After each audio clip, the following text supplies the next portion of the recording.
All right, class, this is 2.7 is the last section in the textbook. So that's what we're going to be doing right now. And we're going to go with it here. So we have three different things we're going to take a look at here. So we're going to solve inequalities. That's what we want to be doing, inequalities. So we have two different forms. We're going to have polynomial inequalities to solve. We're going to have rational inequalities to solve. And then I'm not sure if we'll get to this one here. If we don't, that's okay. But inequalities that model real life problems here. If we get to that, that'd be great here. If we just get to just the operation, that'd be great. All right, so how are we gonna study this? We're gonna study in this manner here. So we're gonna take a look at polynomial inequalities first, then we're gonna take a look at rational functions, and then if we get to this little piece, let's go with it here. So example number 1, solving a polynomial inequality. So we have looked at parabolas already. And here's what we have to sort of think about here. So if I had a parabola that was starting up here and I needed to go down here, the question is, does it have to cross the x-axis? Will it have to cross the real x-axis sometime during this process? Yes or no? Talk to your neighbor, see what they say. Okay, so and the answer is yes, as long as it is continuous. If it is continuous, it's going to have to cross from here. It's going to have to cross this little piece to get to this dot. So as it crosses 0, notice the sign change on here. So notice these are all positive values because they're above the x-axis. So in order for them to be sign changes, it has to go through the 0, and then they become negative. And at the same time, going the other way.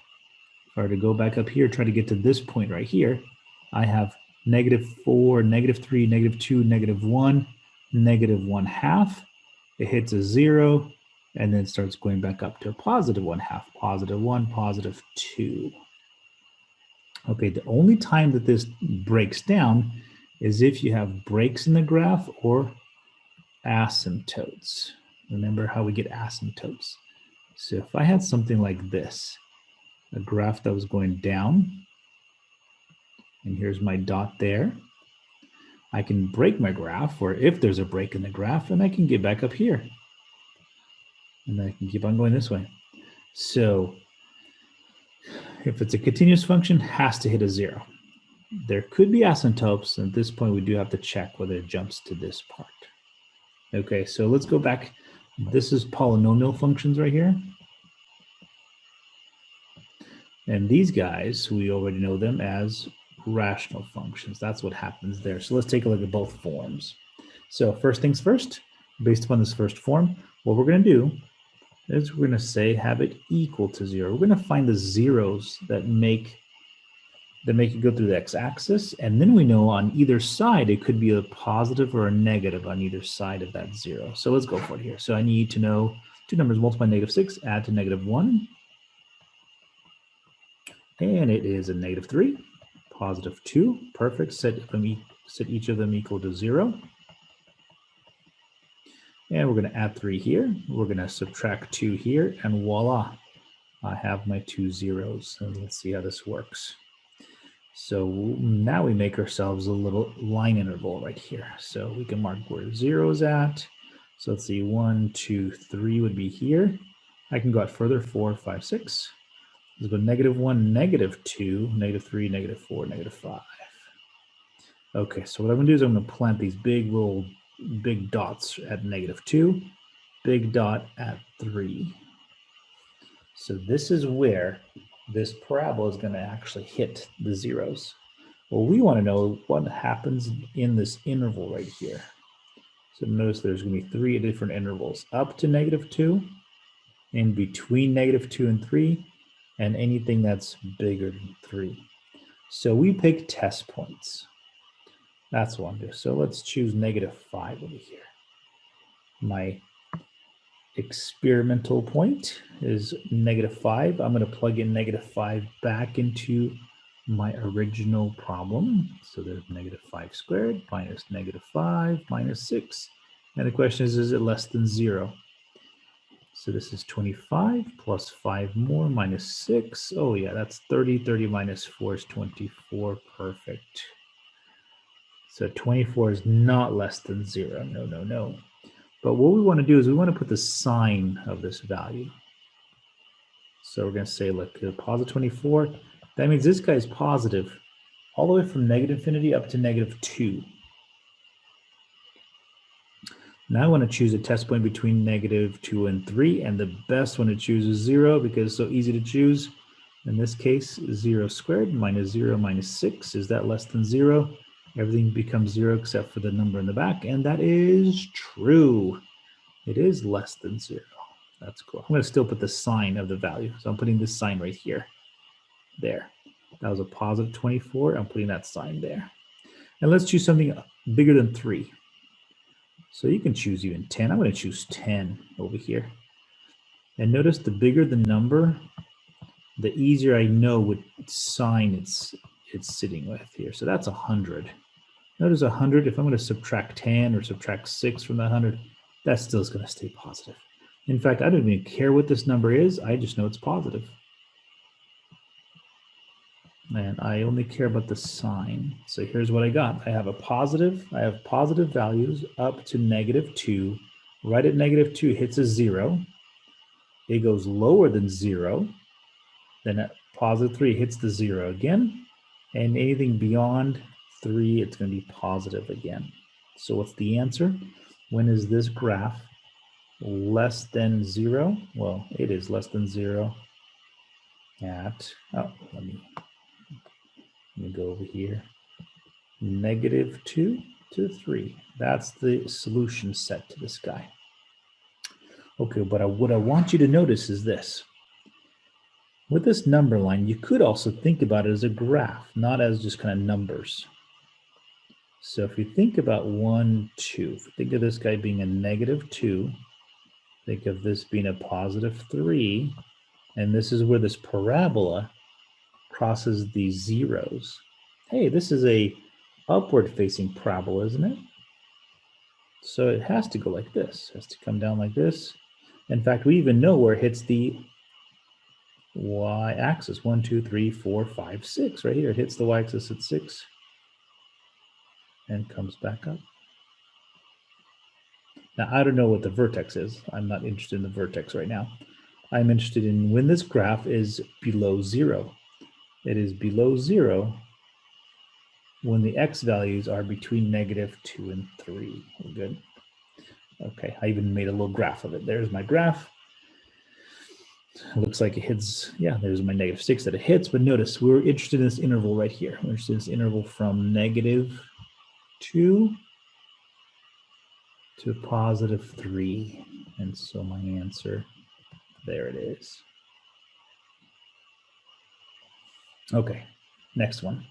Oof, next one is a little bit more difficult. This is a cubic function. Okay, so notice on example number 1, we compared it to 0. This guy we're comparing to negative 48. So before I do anything at all, I am going to add 48 to both sides. I'm going to keep it like this.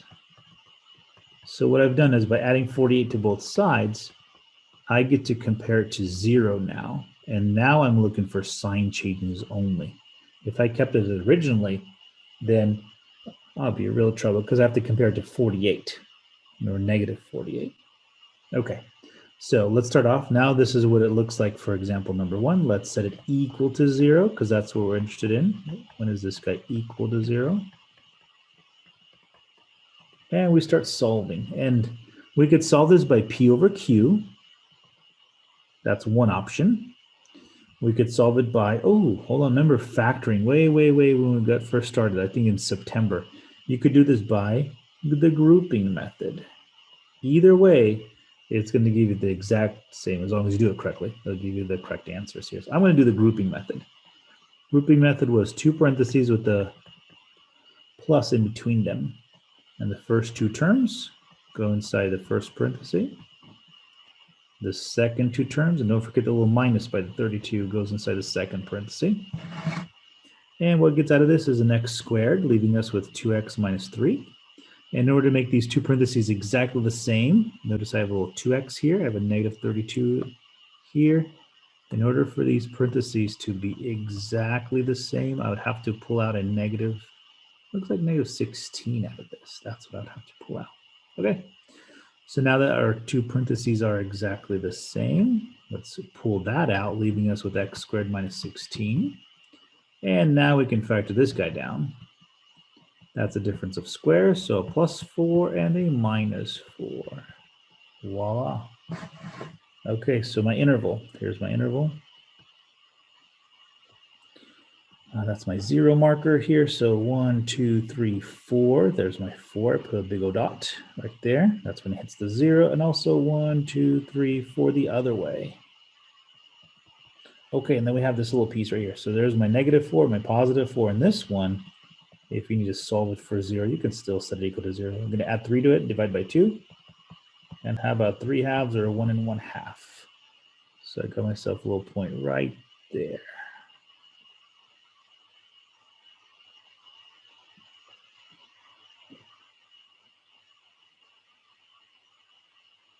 Okay, so the question usually comes up is, Mr. Henji, which equation or inequality can I use to start plugging into things? And remember, we care only about the sign. We don't care about the number itself. So we do have some intervals to do here. We have interval from anything less than negative 4, in between negative 4 and 1 1/2, and 1 1/2 and positive 4, and anything beyond that. So there's 4 different numbers to check. All right, and again, I'm going to let's think about this here. If I were to go over here and actually, you can check a negative 4, you can check negative 6, I'm sorry, negative 5, negative 6, negative 7. But I figure the bigger the number away from the negative 4, the better idea you have of what's happening here. So notice real quickly here, if I were to plug in a negative 10 into this function,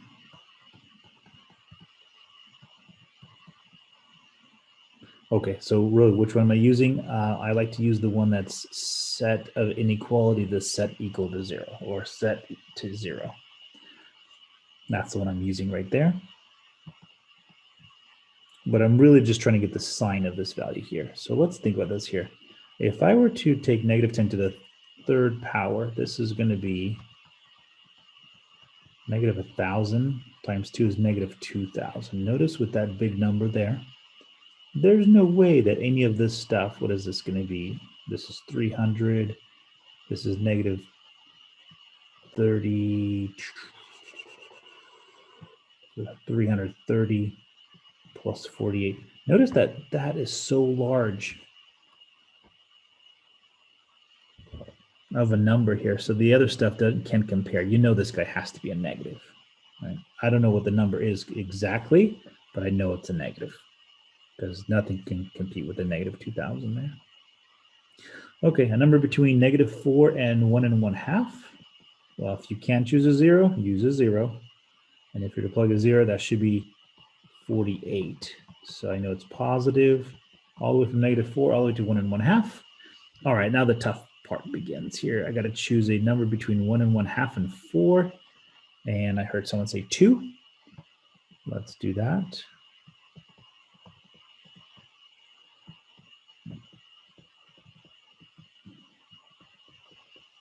In comparison to 0, what is that going to be? That's going to be 8, 16, 12, 64, 48. All right, so it's a negative 12 or something like that. So you got minus signs here. And again, big number, 10. That's going to give you a positive 2,000, and you know it's going to have to be a plus. All right, with that said, we are trying to figure out when this polynomial is greater than 0. When this is greater than 0? Well, looks like whenever it's above negative 4 and up to 1 1/2, then it goes negative again, and then anything after 4. There's my final answer to my graph. But I do want to show you something. if I were to make this into a X and Y grid, and remember, go back over here, go back to your understanding of how would you graph a cubic polynomial with a 2 in front of it, a positive 2 in front. Remember, these guys look like this. They start low, they end high, right? That's kind of what we get from in behavior. And then I also know the zeros because I found them. So then if that is the case, notice this graph better do something like this. And so let's take a look at it here. That means it has to start low, comes up. Not sure where across the y-axis. I really don't care because I'm more interested in the zeros this time. And I have this. So notice, isn't this where the graph is higher than 0 is right there? And then anything after 4. So there's our answer. If you can graph it, if it makes sense for you to graph it, then by all means just graph it.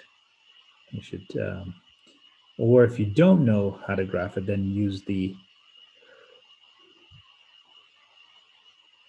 input values to find out your signs. Okay, the graph of it. The next line, there it is. Whoa, it really went huge. But notice it still hits -4 at 0, 1 1/2, and +4. And what we were interested in were that interval there, and then that interval there. So unusual sets. These are the ones going to be the funky answers.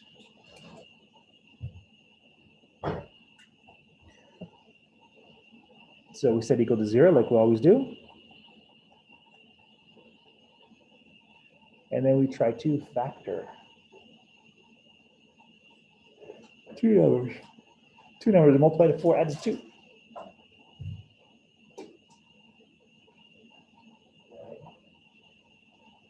Yeah, there isn't any, huh? Okay, so that does not work. Factoring doesn't work. Let's go to quadratic formula.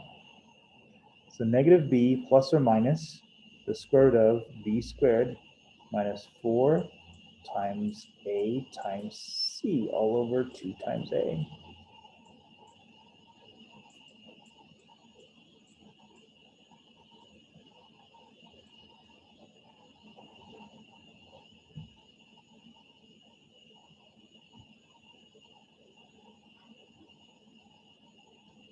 Good, good. What is that, -12 inside the square root? Yeah. Okay, once I see -12, I don't need to go any further. Because I know this guy is never going to touch the x-axis, right? I would have to have real numbers in order to touch the x-axis.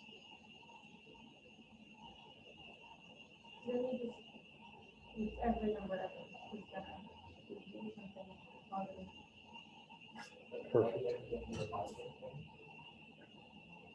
So the only thing I've got to think about is the graph, or just plug in a 0. Plug in one little reference point. If I plug in a 0, it's going to give me a 4 over here, right? Which is plus, right? So that means since I had no zeros to begin with at all whatsoever, I still pick a test point. That turns out to be a positive value. So that I know this graph is always positive. There's never a time this graph ever is negative. Are we good? If you were to graph it, like, you know, that's a parabola. It has a y-intercept of 4. You know it goes like this right here, right? So the question is, when is this graph greater than 0? All the time, from -infinity to positive infinity.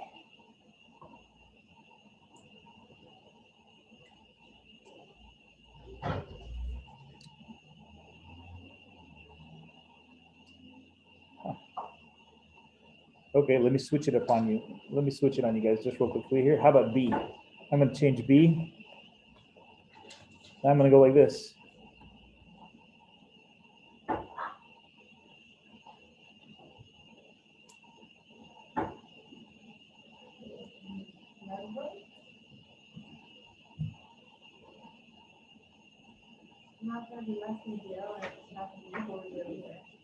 Never time it's equal to 0, is that right? Never time it's going to be less than 0. So for B, just based upon the graph itself, talk to me here, but I got my solution is never.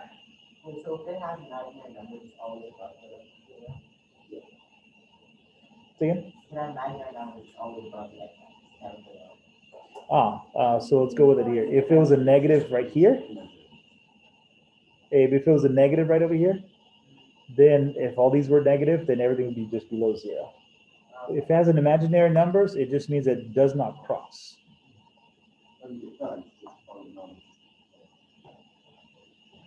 Doesn't it cross the x-axis or the real zeros?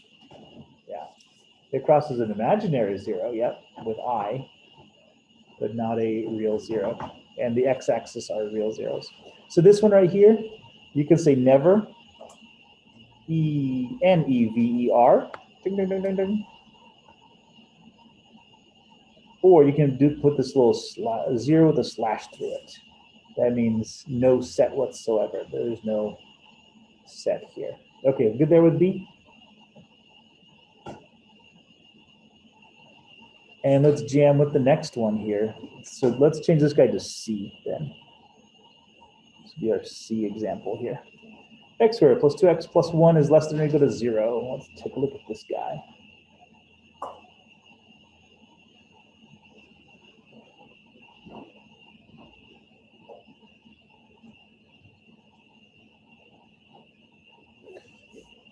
So set equal to 0 and solve. Maybe. What do we got here then? Isabel, what do we got then? Plus 1, yep. Boom. Now, whenever you get repeating factors, then all we do is we just need to solve one of them, right? We don't need to solve both of them. Set equal to 0. I got myself a -1. Hey, I do have a factor, -1. Boom, it's this guy here. There's my little dot. Da, da, da, da.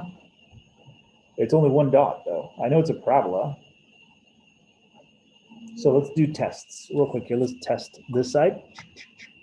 -10. And again, what do you guys say? Pluses or minuses? What should I put in here?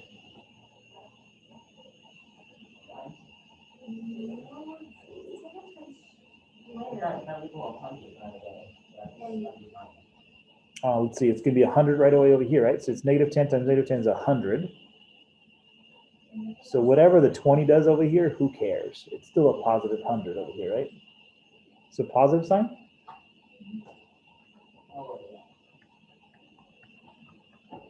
And then anything on this side, maybe 0 would be an easy one to do here. Plug in a 0. That's a 1, and it doesn't matter because it's still positive.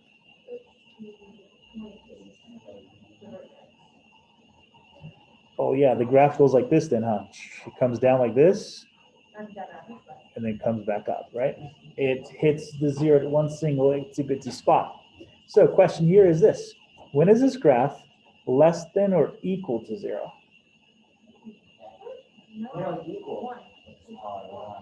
Yeah, it's never below 0, ever, right? But Tristan, it is actually hitting 0 right at -1, right? When that little spot. So here's what we do. We say this right here. We can say it has to be a set. So these guys are called braces. So we say just at the one single point called -1.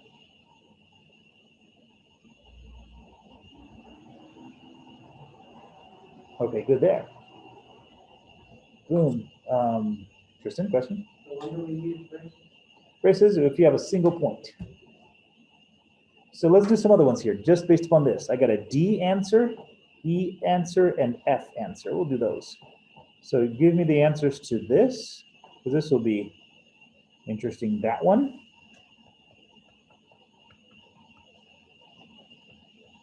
That one.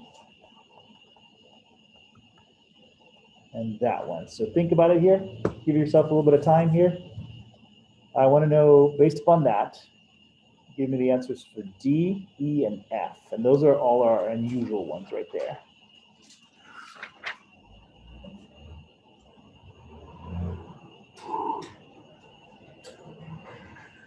We know what the graph looks like.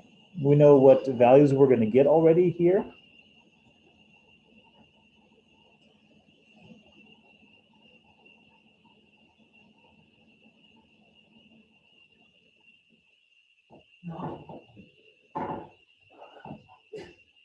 Dave's gonna freeze to death.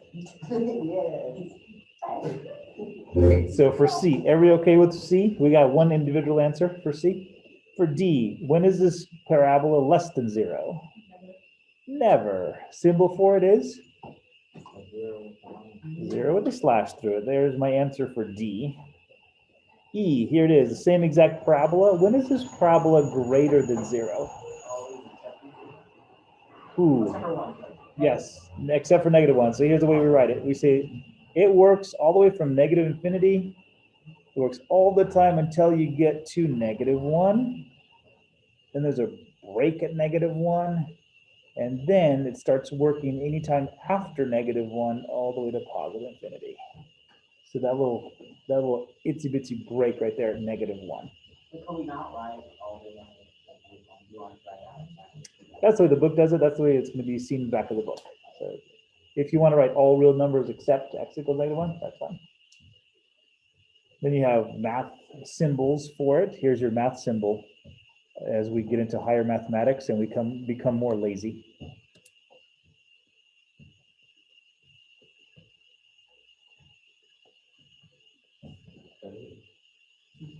It means all real numbers except for -1.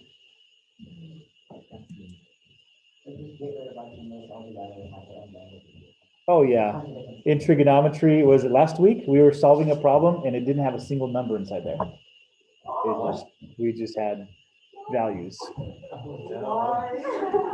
Welcome to next year. But it's fine. Once you understand it, you're like, oh yeah, that's easy. I'm just gonna prove it.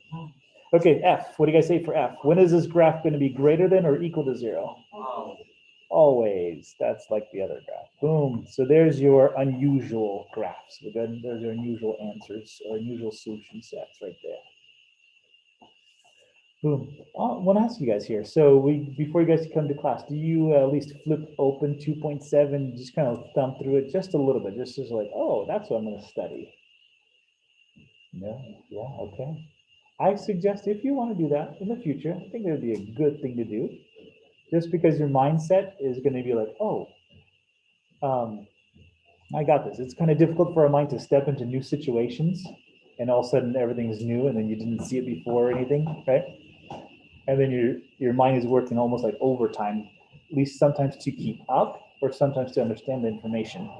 As opposed to if you even glanced before, took 10 minutes and just kind of read through the problems like, oh, I'm going to be studying about inequalities. Oh, it's going to look in, oh, these are parabolas. These are the stuff we just studied before. And these guys are the rational numbers. Oh, that's from 2.6.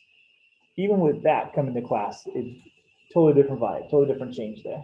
So if you have the extra 10 minutes before, you know we're going to study a new topic, just take the time to do that. Okay, on to the interesting stuff. You guys ready? Let me jump to this right here. Boom. So now let's get off parabolas. Let's jump to rational functions. We want to jump to this right here.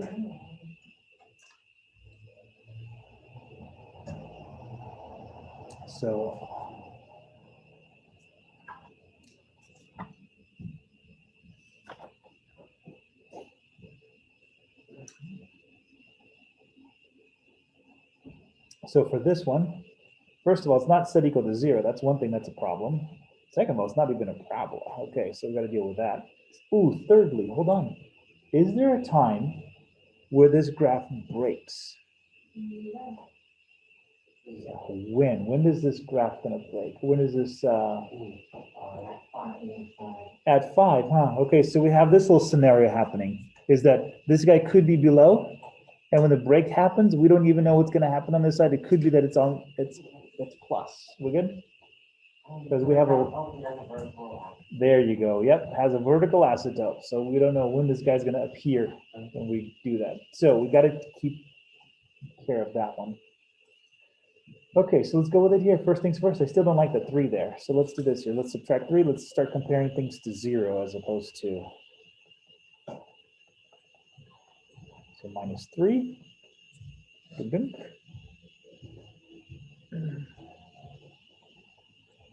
And now we start solving. So from that little piece right here compared to 0, now let's, instead of an inequality, let's change it to an equality or equal sign. So I'm going to do this. I'm going to say, oh, equal to 0. When does that happen?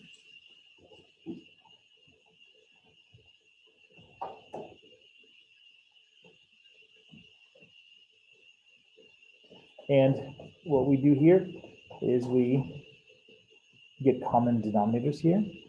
Maybe it's just easier to do it that way here. Get common denominators. This becomes 3 times x minus 5, x minus 5. Are we okay doing it like that? I just multiplied in an x minus 5 on top and an x minus 5 on the bottom. Still set equal to 0. All right, common denominator is x minus 5. That's great. This is going to be 2x minus 7. Let's see, a negative 3 times x, negative x. A negative 3 times 5 is a plus 15. Almost there, almost there. What's that going to be? Negative x plus 8, I believe. Is that right?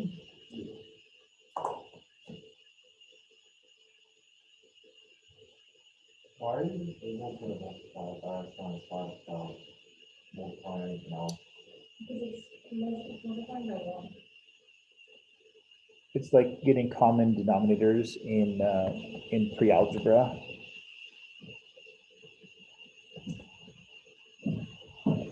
This one right here, I can say, oh, I need to multiply this by 3 to get common denominators. That would equal to 4x in the formula. Yeah. So is that good?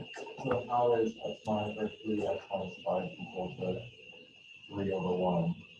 Oh yeah. It's over x minus 5. You technically x minus 5 turns a lot of it 3.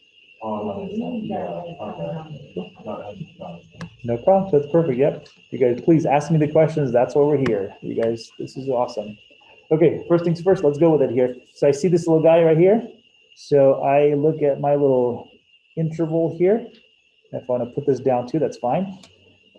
But at x equals 5, I have myself a little problem. 1, 2, 1, 2, 3, 4, 5. I'm not going to put a dot there because that's not a dot. It's not a 0. It's not even part of my domain. That is a vertical asymptote. So at x equals 5, what I do is I put little dash lines, just small little dash lines coming down like that. Boom, that's my break. That's not an equal to 0 dot. So I take care of that. Then I take care of the top. When is the top going to be equal to 0? At 8. Okay, I got to extend this out a little bit further. 5, 6, 7, 8. That's when my dot's going to happen. So I have a break in my graph at 5. I have a 0 value at 8. How many intervals do I need to check? I need to check 3 intervals. Is that right? All the way up to positive 5? Anything between 5 and 8, and then anything after 8. So let's see, choice negative 10 or 0. Which one do you guys want to choose? I like 0. Boom.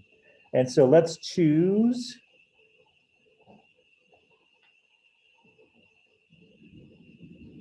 I guess we're choosing this one right here, right? That's the comparison to 0.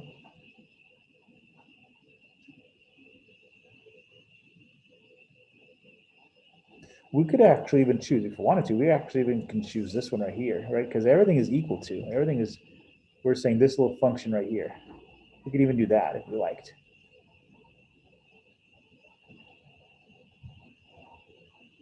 But let's go with it. Plug in a 0 into here, 0 into there, 0 into there. That gets me negative 7/5 minus 3 less than or equal to 0. But really, we're looking for that right there.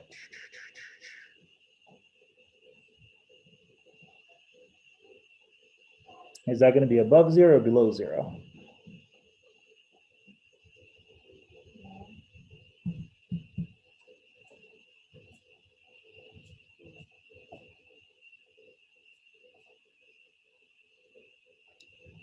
That's going to be below 0, right? Everybody agreed there?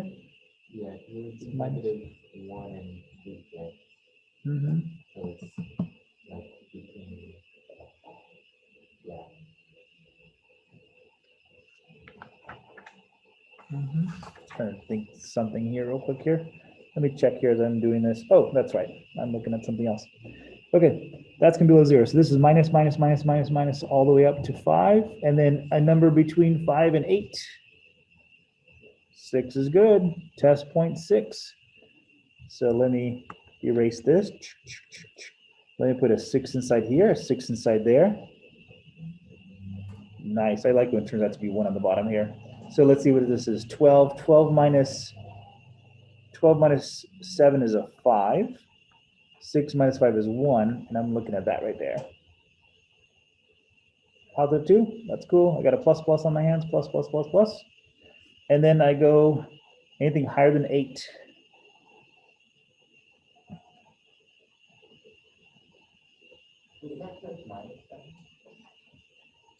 It's 2x minus 7 with a 6 plugged in. And for the last one, we talked about zero, we went through maybe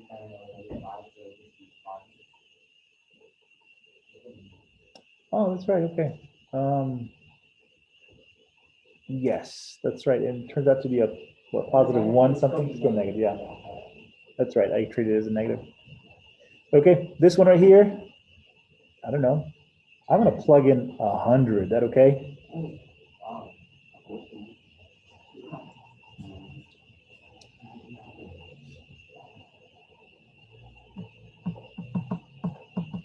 Oh no, still that won't work, huh?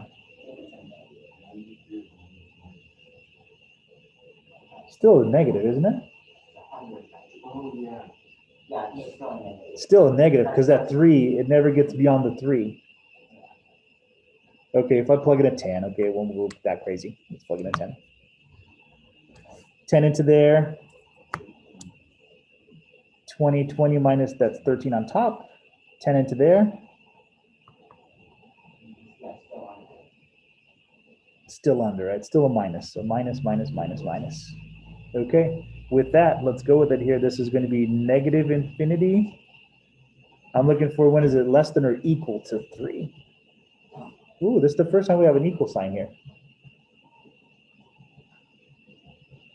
on these sets here. So negative infinity all the way up to 5. And we have ourselves a parenthesis here because it's not even part of our domain, right? It's not, it's a asymptotes, right? We never touch 5 in this graph. And in this one, we are going to put a bracket down because it says when is it less than or equal to 0? It's equal to 0 at 8.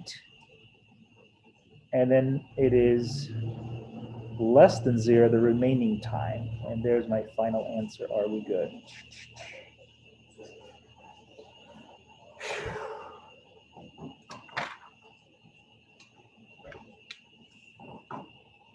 Okay. You guys talk to me. Any questions on 4A? Anything? Does that make sense? The process, the graph of this guy, if we do the graph just real quickly here, if I were to make the graph of negative x plus 8 over x minus 5, and I'm going to do it in a different color, notice what's going to happen here. This guy is going to become a asymptote, right? Our 0 becomes the 8. What is our horizontal asymptote?